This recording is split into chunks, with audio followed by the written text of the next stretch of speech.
রাস্তায় কোনো টাকা কুড়িয়ে পেলে করণীয় কি? আমি কি ওই টাকা মসজিদে দিয়ে দিব, নাকি এর সাথে আরো যোগ করে টাকা দান করতে হবে?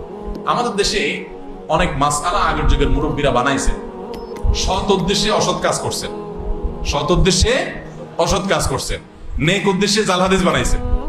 এরকম অনেক বিষয় আছে। এর মধ্যে এটা একটা, যে রাস্তায় যদি কোনো টাকা পাওয়া যায়, কুড়ানো টাকা, হারানো টাকা কেউ যদি ধরে, তাহলে 10 টাকার নোট উঠালে 20 টাকা তাকে দিতে হবে। এটা একটা জাল হাদিস। এই জাল হাদিস যারা বানাইছেন তাদের একটা নেক নিয়ত ছিল। কি নিয়ত সেটা? যাতে করে মানুষ যেমনে সেমনে টাকা ধরার সাহস না করে, যে ধরলে কিন্তু আমার 20 টাকা দেওয়া লাগবে, বাবা তার চাইতে না ধরি, যার টাকা সেই পাক।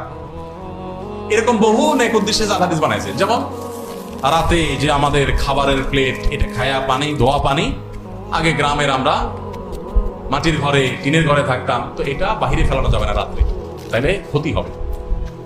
এই মাসালা